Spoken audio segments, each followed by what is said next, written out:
Magandang araw mga babae, magandang umaga, magandang buhay sa ating lahat mga kapugong biheros. So nandito kami ngayon sa bundok, kasama natin si...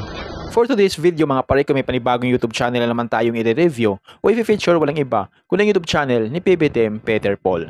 So mga pare ko, ito si PBTM Peter Paul, meron siya mahigit 128,000 subscribers. Ginawa kay YouTube channel noong March 19, 2020 at may total video views na siya na umabot ng 22,095,276. Dito sa video ng mga pare ko ay ating alamin kung magkano na nga ba ang kanyang estimated YouTube sahod. Disclaimer, lahat na makikita yung amount dito.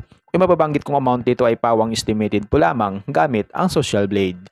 Ang Social Blade ay isang public website na kahit sino ay pwedeng tumingin dito at maaari nyo rin makita ang lahat ng mga estimated YouTube sahod ng mga vloggers or content creator. Layunin lamang ng video to na makapagbigay ng inspirasyon sa mga tao makapanood nito, lalong-lalo na sa mga small YouTuber. So yung mapare ko, ano pang inintay natin, samahan nyo kung i-review natin ang status ng YouTube channel ni PBTM Peter Paul.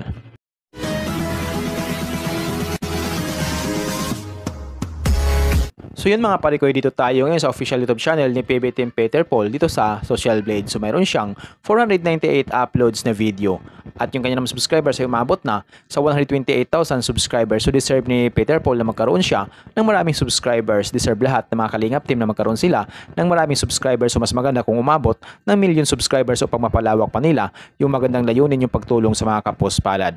Total ng kanyang video views na kuha na siya ng 22,095,276. Ginawa kay YouTube channel noong March 19, 2020. Nakakuha siya ng 3,000 subscribers. Tumaas ito ng 0.0% kumpara sa nakalipas na 30 days. At dito sa video views na ako sumigit 1 million, tumaas din ito ng 10.0% kumpara sa nakalipas na 30 days. So yun mga parikoy, dito naman tayo ngayon sa YouTube Stats Summary ni PBTM Peter Paul simula nung October 29 hanggang November 11, 2024. Dito natin makikita yung mga nadagdag niyang subscribers, video views, at yung kanya naman estimated earnings. Yung titingnan natin dito mga parikoy ay yung kanyang daily average. So sa kanyang daily average, meron siyang $9 at yung highest naman ay umabot sa $143. I-convert natin sa piso. Simula natin pa-convert sa lowest na mayroon siyang $9 i-times natin sa 58 ay mayroon siyang 522 pesos na posibleng kitain sa loob ng isang araw. At kumabot naman yan yung highest, umabot sa $143 i-times natin sa 58 ay mayroon siyang 8,294 pesos na posibleng kitain sa loob ng isang araw. So yung mga parikoy, dito naman tayo ngayon sa kanyang estimated monthly earnings. So disclaimer po lamang mga parikoy, ang video na ito ay layunin lamang na makapagbigay ng inspirasyon sa mga tao makapanood nito, lalong-lalo na sa mga small YouTuber. Lahat na makikita yung amount dito, yung mababanggit kong amount dito ay pawang estimated po lamang gamit ang Social Blade. Ang Social Blade ay isang public website na kahit sino ay pwedeng tumingin dito at maaari nyo rin makita ang lahat ng mga estimated YouTube sahod ng mga vloggers or content creator. So yung mapare ko dito sa kanyang estimated monthly earnings sa lowest, meron siyang $268 at yung highest naman ay umabot sa $4,300. I-convert natin sa piso. Simula natin pag-convert sa lowest na meron siyang $268 i-times natin sa 58 ay meron siyang 15,544 pesos na posibleng kitain sa loob ng isang buwan.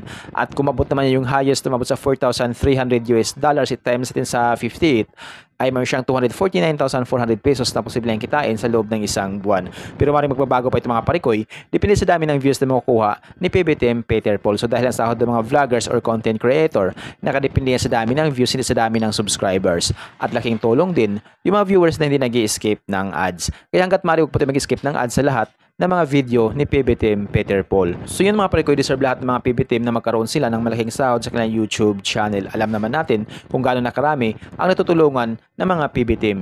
Kahit mga liblib na lugar sinusuyod nila, makapaghatid lamang ng tulong. So yung mga parikoy, hanggang dito na yung video natin. So kung mayroon kayong inidolong vlogger na gusto nyong malaman yung kanilang estimated YouTube sahod, paki-comment lamang sa comment section at gagawa natin ng ganitong klaseng ori ng video. At kung nagustuhan nyo ang video ito mga parikoy, huwag niyo po sanang kalimutan mag-like, share at mag-subscribe sa munting channel nito.